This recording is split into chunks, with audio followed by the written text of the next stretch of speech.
What up, Dougie Doug? You know what? I'm gonna tell you a secret. I'm gonna tell you a secret. I'm gonna tell you a secret. You ready? I'm ready, Donna. Broke people talk mad shit about high ticket buyers because they got a broke ass mindset and can never be a high ticket buyer. Come to think of it, they'll probably never be a high ticket salesperson or a high ticket entrepreneur. They'll probably never see more than one comma in their bank account, and that'll be like just above that four-figure mark. They will probably never get the two commas in their bank account. They'll never know what seven figures look like, and they'll never worry about whether or not they need that FDIC insurance because that's for people who have at least $250,000 in there, and they never will. You know why? Because they broke as hell. That's all. That's the live. All right, that's all I got. Well, Donna, I got to ask you because you put out a post here recently. Was it just yesterday? Uh huh. And what was the question you asked again? I asked, a high ticket buyer is someone who, and then I Oh, and said then it was a fill sentence, in the blank type. fill in the blank. Yep. Yeah. And okay, because I looked at that and I actually remembered some of the answers. Okay. You What you got? remember what some of the answers were? I saw one answer and I was like, okay. I love this. I love this because they are wasteful, Wasteful. Yeah. Hmm. living on hopes and dreams. Okay. Yep. Hmm. But here's the best one, and I wanted you to know this Okay. because this impacts you. Okay. Inebriated. Oh my God. You know what though? I just went to Montego Bay and I found out on April 18th at 4:18 p.m. that was my birthday. Now, mind you, on my birth certificate, I'm born 6 months before and after Jesus. But according to Crystal, who told those very nice people in that restaurant that I not only it was my birthday, but that I had been clean and sober for 5 years, and that's why I didn't drink and I only dabbled in heroin. So who knows? Maybe I am. Now, the funny thing about all of this is, of course, my birthday is June 25th, 6 months before and after Jesus, right? That's what I always say. By the way, y'all don't send me stuff talking about Jesus wasn't really, I know he wasn't born December 25th. Stay off me. That's number one. Number two, I've never had a freaking drink in my life, ever in my life. In fact, when they gave me a drink, remember they gave me like a swig at the table, I was like, oh my God. And I was like passing it back. Um, yeah, inebriated. It's funny, but what you just said is the mindset of people have a lack. They have lack in a scarcity mindset. So they see what people who have a wealth mindset do, and they think that those people, unless unless they are proactively giving their money away, they think those people are selfish. They think they're wasteful. They think they're stupid. They think they spend money foolishly. It makes no sense. They're living on hopes and dreams. They're hoping they can buy their success. Like I've heard all of that Mm-hmm. as if I wasn't homeless when I was 19, Right. right? But I also know what it takes. It takes a long way to go from a poor, lack, scarcity mindset to having a wealth mindset. And I recognize when I'm talking to people who don't have a wealth mindset. Right. So when you're talking about wealth mindset, Donna, and you're talking about high ticket, what is the number one thing that, for those of us who may not understand, what is that number one key ingredient to a high ticket mindset as it relates to wealth that a lot of people may not get? The number one, it really is that people who have a wealth mindset or that high ticket mindset, they are not looking to be in the messy middle. They're not looking to be on the lower end. And by the way, it doesn't mean they're spending high ticket on everything. Like they're not Mhm. spending high, they're not going to Walmart and going, I want the most expensive. They're no. It doesn't mean that they won't go to Walmart like they do. What it means is that for the things that matter to them, they want an exclusive and premium experience or access. And it is Mhm. not about the physical things, it is about the intrinsic value. Right. And if you cannot speak that language, if you don't know that language, if you don't understand that language, it's going to be very difficult for you to sell high ticket. Right. So if I'm somebody who, okay, I've got my offers right now. I want to break into that high ticket world. I want to break into that mindset. What do I do now? What's the first thing I need to understand in order to get from where I am now, mindset wise, to understanding that high ticket mindset, and especially like in the mindset of a high ticket buyer? So how do you get from being Walmart to Neiman Marcus? Is that Yeah. what you're asking me? Um, all right, I'm gonna share a story. Okay. So, there's this guy that I know like 100 years ago. So I'm probably gonna get his name wrong. We'll call him Mike because I don't remember his name, but I mean I knew him forever ago. And when I first ever met Mike, first ever, like I was in my early 20s. So this was before I even started my business intelligence company. Okay. Mike was working at Prestige Imports and he was washing cars. Now, let's talk about what Prestige Imports carried. They only carried really high end, high ticket vehicles, right? So, in that cocaine cowboy area in Miami, when they allowed you to pay for things with cash, that's where Mike worked. And so he would work on everything from a Murcielago to a Bentley to a Ferrari to a Diablo to a Murcielago. Like he's working on these really high end cars. You Yeah. know what's funny is Mike didn't have a car. Oh, wow. He didn't have a car. He used to have to. You know what? I just remembered that he did not have a car, but he used to wash these cars all the time.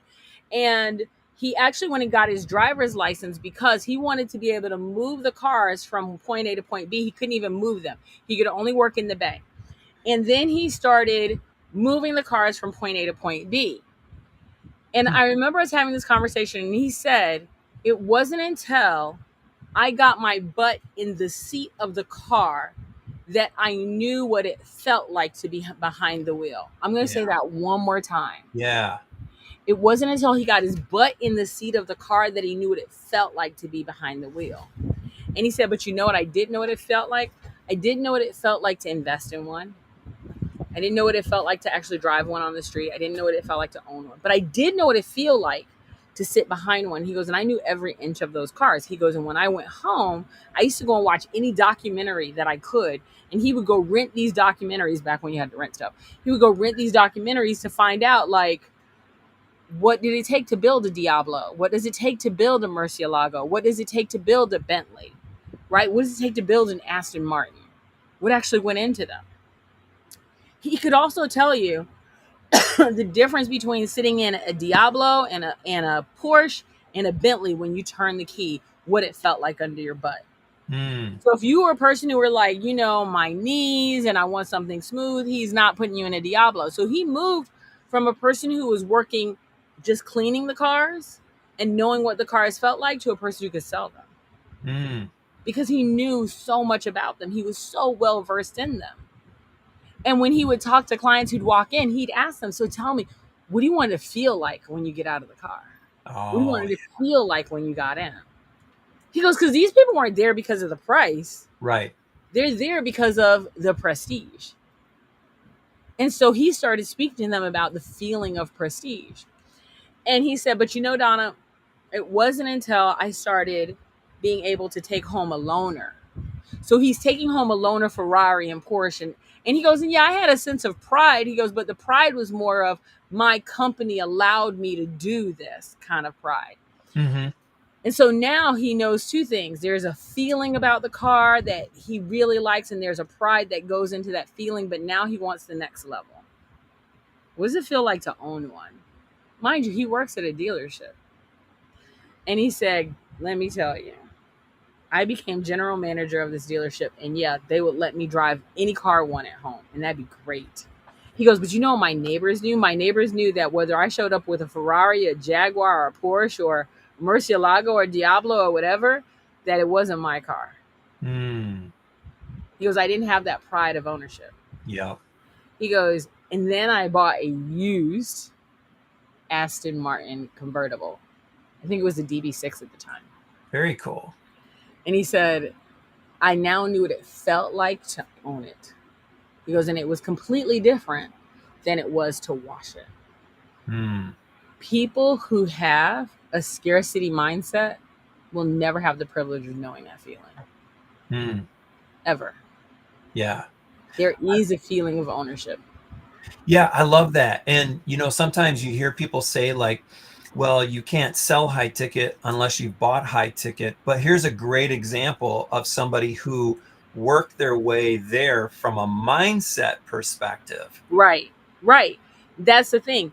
He was able to sell it because he actually put himself so deep in it that he knew so much about it that when he talked about it. Now, here's the thing, he told me when he became the person, even though he was a general manager, that he owned a car, he Yep. then became stronger as a closer. Sure, sure. Because then he was saying things like, well, yeah, that's my Aston Martin right there. Yeah, And there yeah, was it was a thing of game recognized game, and players are on the same field. yeah. Well, and what I love about that too is that um, a lot of times people, I think, struggle to communicate value when it comes to high ticket. And this is a great example of he had the ability to communicate the value Absolutely. of that experience. And I want to ask you, so what do you think? What do you see a lot of entrepreneurs trying to do that's not working when they're trying to communicate? So they might have like a high ticket sticker or price on an offer, but they're not communicating that value. What are they trying that's not working? So first, the way it's how they communicate it. So I'll use the car example. Is they'll say, "You want a nice car? This is a nice car. Look at the doors. They open like this instead of like this. Look at the tires. Did you see that? Those are Pirellis. Did you see them? They're Pirellis. And they're not just any Pirelli. They're the extra wide Pirellis on the back, and they're staggered. Did you see the wheels? Those aren't any wheels. Those are 21-inch wheels. Now they're not just 19s or 18s or 17s. Those are 21s. 21s. Right? Did you see the leather? There's leather in the car. You like to sit on leather? I like leather. And it's not just any leather, it's all over the seat leather. We didn't just put it on the front, put it on the whole damn thing. Right? That's what they do. They sell the things. Right? You're just sitting here going, holy shit, she knows a lot about cars. Not only that, but I'm kind of like, bye. Right? Exactly. Exactly. So what happens is they sell the things and they keep saying, you want somebody, you want it done for you? I got it done for you. You want this? I got that. They keep doing it and they do it over and over again. And so what happens is people get frustrated with them because they Yep. feel like they're not speaking the same language, right? They keep selling the thing and not why the thing matters to the buyer. Mm. Hmm. That's what they keep selling. They're Yeah. selling the thing, but not why. So, in other words, they're selling this Ferrari has staggered wheels, is wide on the back and narrow on the front. What they're not selling is the staggered wheels make the Ferrari more aerodynamically powerful, which Hmm. means the front is lower, the back is higher. And when the air comes through, it's going to cause the air to come through and touch the plate, and that plate is going to push the car down closer to the ground. And so you're going to have way better control. Oh, there's actually a reason for it to be staggered. That Mm. is a benefit to the customer. But they don't communicate that, Right. right? And that's what happened when I talk to entrepreneurs. They're like, and we could do this for you, and we could do your colors, and we could do your thing, and we could do, or you could go to this place and we're gonna do that. It's like if we were selling the mansion retreat and we're like, and you're gonna get your own bed. Yeah, you are gonna get your own bed. But I mean, we're reducing our cuddle with a struggle, right? Right. It's not about that. It's really about you're going to be in a mansion for 4 days. Yes, you will have your own room because we know that is a concern. Yes, you will have your own private bathroom because we know that is a concern.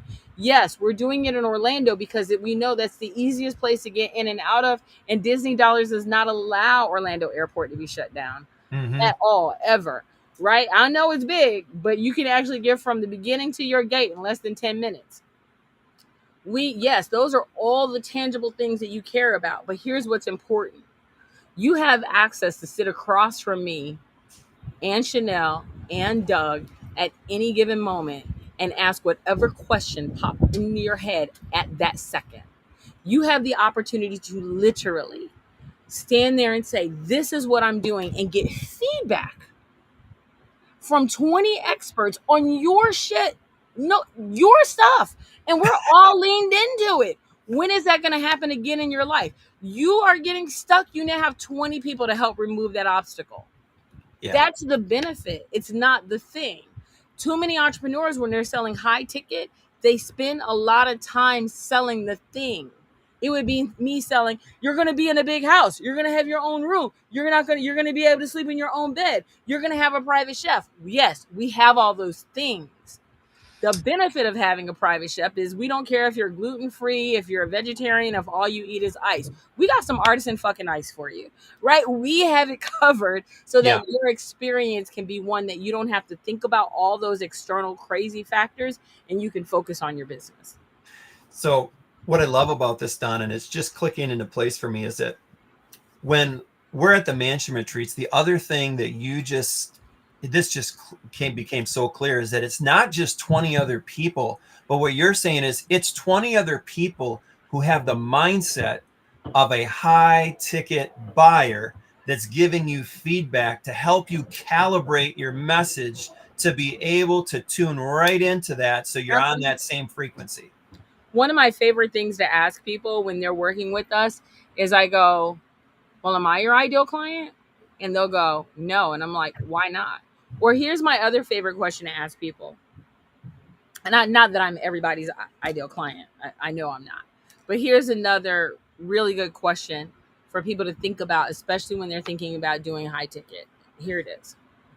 If your ideal client had the time, the money, and everything else in their life that was just perfect. They got time to spend, they're not stressed, they got money, they got extra cash in the bank, they got everything that is going well for them. They're good. Their hamster wheel is hamstering, right? They're getting the Yep. cheese, the cheddar's hitting the account, everything's going Yeah. good. They got $100,000 months on repeat. What can you do to help them? Yeah. Most people are not high ticket sellers because they literally say, how fucked up are you? So that, and you need to be really messed up so I could put on my super suit and I could swoop down to the bottom of the barrel and I can save you. Mm-hmm. A high ticket seller does not think like that. I don't own a super suit. Right. I recognize that my clients don't want to be saved. They want tweaks. Right. They want slight movements left or right because they know that in the game of golf, a half a degree off is the difference between Tiger Woods being a multi-millionaire and just another dude on the course struggling to get the ball to the hole. Oh, yeah. Yeah. That's a great example, too, because, I mean, one different place in terms of how you finish in a tournament could be that $1,000,000. I mean, because you're talking about just those minute tweaks It's and adjustments. and that's what a high ticket buyer wants. Yeah. They're not looking for someone to come in and save their life. They're not Mm-hmm. looking for someone with a super suit. They are literally looking for someone to come in and make tweaks to their game because they know those tweaks are the things that are going to take them to the next level. That's what they're Yeah. looking for. Yeah. I love that. So this brings up one more question about like, what is the impact of like only having like one offer and not having high ticket in your arsenal? When you only have one offer, you're asking someone like me, who's generally a high ticket buyer, to hang out in the messy middle. Right. So I'll give you a really good example. You know, Chanel is on this class, and one of the things she said was the hard part for her about being in the messy middle in this class because they didn't have other higher ticket offers was that she has to go at the pace of the class. Oh, yep. Yep. And so she's in that messy middle where she's only going to be as fast as the slowest person. Right. Yeah. Right. When you're a high ticket buyer, you actually can say, listen, I want to, yes, I want to be in class, but I also want to be able to, you know, go a little faster, accelerate, Yeah. get on the phone with you if I want to. I want to be able to ask you specific questions about my stuff. I want to be able to just go a little bit forward, a little bit faster. I want something a little bespoke. That's what a high ticket buyer generally wants. They want to get out of the messy middle. So if you get someone like me or Chanel, like for example, Chanel will never buy a messy middle class again Mm-hmm. because she's like, it's taking so much longer than I want it to take. And it's frustrating her. So now she's at the point of, I'm not going to quit, but because I invested money. But if I hadn't invested all this money, I would quit. So what happens to the seller? You're now finding people that are leaving because you Mm. didn't have a higher ticket offer, whereas they would have stayed because they would have been like, boom, I could actually make it to this higher ticket level and I could crush it there. I love that because that acceleration process, this is another big thing that I've noticed about the mindset of a high ticket buyer. And you and Chanel have taught me this as well, is that when you get on a call with somebody and you're interested in their services, and then they say, well, take this master class or whatever. I think you had a call not too long ago and you had already done your homework. You wanted to just talk to that person, just get a feel for them, and you had your cards, you were ready to slide, and they almost talked you out of it, didn't they? Because they No, kind they of want, did talk us out of it because yeah, we were like, they literally we were looking for someone on LinkedIn, and we were like, listen, we've seen your stuff, we've reviewed all your things, we've seen what you do from results. Can we get on a call? We know how much your stuff is because you've said it on your videos. yep. Can we get on your call? I would like to talk to you about that offer and maybe whatever secondary offers you may have because I was looking for the higher tier offer. And she was just like, yeah, yeah, yeah. If you can get on my masterclass. And I was like, no, I know what LinkedIn is. Like, I know what LinkedIn is. If you have a video you need me to watch before we go forward, I'm cool with that too. Um, yeah, yeah. No, no, no. I don't think I'm clear.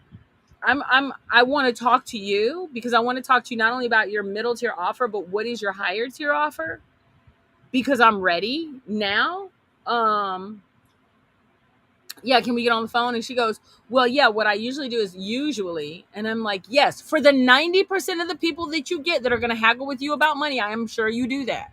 What I am asking you, can we go ahead and get on a call so I can buy your higher tier offer?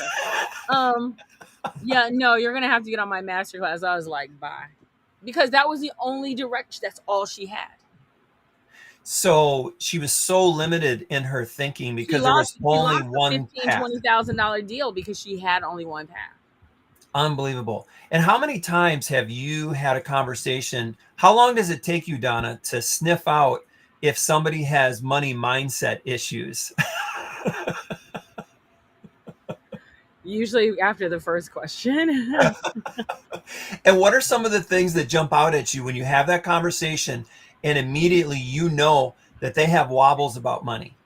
Oh, they immediately talk about how they're going to go in and save the world. That's the first thing that I hear. I have to put on my super suit and I have to go in and I have to save someone. And when we talk about charging, and I'm like, hey, you know what? You're not charging enough. I can't charge more because my people won't pay that. And I'm Mm. like, are you a coach because it makes you feel like a superhero? Or because I'm gonna tell you right now, Superman ain't making no money. He got a whole second job. He works as Clark Kent. He never takes a penny at all for being a superhero. Superheroes don't get paid. Look at him. Even Tony Stark is a billionaire, not because of his superhero work. That's his hobby. Wow. Okay. Yeah, superheroes are. Listen, superheroes do not. If they lived off of their superhero salary, they would be broke. Yeah. They don't get paid. If you look at the ones who have money, they were all billionaires from some other thing. It was not from being a superhero. Yeah. Take off your super suit. And what you just said is very interesting because people are saying, well, because my people won't pay that. And Right. that's like they're calibrating to their current clients. Right. Only to their current client who are BBFU graduates. Right. They're not That's who focused they've been on chasing. who they want. They're focused on who they got. Right. Exactly. And that's their whole money mindset. That's the high ticket mindset. It's a money mindset. It's so funny how people just really don't understand what a high ticket offer is. They don't understand that a high ticket offer does not mean you only have a high ticket offer, Hmm. right? They don't understand that a high ticket offer is a part of your trifecta of signature offers. Like they don't get any of that at all. They just think if you're selling high ticket, you're not working with anyone else. Number one. Number Mm. two, people aren't going to buy from me if I'm selling high ticket. Number three, they really struggle with being able to communicate high ticket. Now, my best clients, they're already doing 30 or 45% sales. Mm-hmm. They recognize that they don't know how to do a high ticket offer, but that they probably are leaving money on the table. So they recognize I'm leaving money on the table. Yeah. And what they want is they really want to come and sit with me, and they're like, okay, not only do I want you to tell me how to craft and structure a good high ticket offer, I want you to tell me how to make more of those offers so I drive more leads from them. And then I want you to tell me how to sell high ticket offers, because selling high ticket offers is quite different from selling regular offers. Right. Again, you can't go in there talking about, look, it got leather. That's not how you sell a high ticket offer. Yep. I love this. So what And is wait, and here's the thing. I'm going okay? to use that example again. Here's the thing. If you go in, and I'll use a car example. If you go in and you're selling a car, high ticket car, and you go and look, it has leather seats. A high ticket buyer is going, no shit. Of course it has leather seats. But if you point out the leather seats, they immediately know that you have no idea how to sell high ticket. Right. They already know that you have no idea how to sell high ticket. You have just outed yourself. That's why selling high ticket is very different from selling everything else. Because if you point out those leather seats to a high ticket buyer, they're looking at you like, do you want to show me the steering wheel as well? Like they already know. They already know. They're like, are you serious right now? Did you just show me the leather seats? They know Yeah. that. Yeah. It's like selling a house and going, look, it has a roof. Yeah. Really? Your first house you're selling here? I see. You never been in one before? Right? Yeah. High ticket has a different language, different level of expectation. You have to know how to speak to it. I love this because what we're talking about today is all about the mindset piece. So even, you just opened up a whole another set of lives in terms of how to structure that offer, how to sell that offer, how to put it all together, How to but communicate it. how to communicate the value of it and everything. But at the end of the day, if your mindset's not right, all of those other things aren't going to matter if you don't have that mindset foundation of that Absolutely high not. ticket Absolutely buyer. not. Absolutely not. And I'll tell you, Doug, when I went from being, a keynote speaker or a speaker who would do like, oh, I got a speech for 5,000 to a speaker who was 25,000, I will tell you one of the biggest differences was how I communicated. Mm, Because the people who I spoke to weren't teetotaling whether I had slides or not. They, I wasn't asking them for permission for deadlines. It was a completely different way of communicating. mm, You can't just slap a ticket price on it and sell it. You actually have to know how to communicate it and speak right. the language of that buyer. Otherwise, you're like those people who responded on that post. Your broke ass is faking it. Yeah. Well, that's why I love what you and Chanel do in terms of at the Sales Academy and the Unmastermind is you spend so much time trying to help people understand those nuances because those are the critical things. They're going to help increase those close rates Exactly. and the overall experience. Overall experience. Yeah. So listen, if people really want to know how to, you know, do high ticket offers, or if they just really, they're looking at their offers and their offers need to be structured better. So if their offers need to be structured better, if they really want to land more leads, so they want to structure their offers better and they want to make more offers. They want to land more leads because they really do need to land more leads. And they want to be able to increase conversions of high ticket buyers, because you can do that. If you have a service product, you absolutely can do that. Then you should go to salessuperstar.net. The salessuperstar.net crash course is a way to fast track your conversions. It starts May 16th at 6:15 p.m. It is a 6-week class. It is, and I say class, which is not really true. It is truly hands on. Yeah. It's on the job, hands on training and coaching and The other great thing about it is it does have that bespoke portion of it where you work with me or Chanel or Doug privately. And then on top of that, we have a 21-day challenge that's involved in it to make sure that you know how to actually sell. We don't want to just talk about it. We want you to actually sell something. It's like Yeah. And people really get into that challenge, and it's a lot of they fun. get into that challenge and they make money during the challenge. That's what I like about it. It's on the job training. It's hands on, earn while you learn. Yeah. That's coming up, salessuperstar.net. And if you're going, damn it, I'm not available May 16th, besides the fact that we have the replays, then you should definitely be talking to us about coming to July 22nd. Is that right? July 22nd through the 25th. Sounds right. Let's go with Yeah. it. We'll go with it. July 22nd to the 25th in Orlando. That's where we're having the Unmastermind. We only allow 20 entrepreneurs to show up. And what we talk to them about is how do you actually, and I think we're at 16 already. Yeah. I was going to say, we only have like, We're close, we're right? really close. Yeah, Yeah. we're really close. Okay, I just thought about that when I said it out loud. Yeah. I was like, oh wait. I think we're already up to 16 or Yeah. 13. It's either 13 or 16, Wait. No, it's 16. It's 15. It's 15. We're at 15. So we're at 15 right now. So there's 5 slots left. We do pick if you want to get in general admission, you can get in general admission, which means you don't stay at the mansion. If you want to stay at the mansion, you can do that as well. Just drop a line in my DMs, hit up me or Doug. Either one of us will work. We talk to people, and we'll talk to you about really changing the game for your business because that's what the Mastermind does. We've seen some amazing things come out of it. Awesome. I'm excited. This was great, Donna. Thank you for all of this. Thank you, You know how much Kevin. I love mindset, and this was like a glimpse into that high ticket buyer mindset and some of those things that really, really make the difference in terms of how to speak that language. Absolutely. All right, sweetie. I will talk to you later. It was amazing to talk to you. Sounds good. Thanks.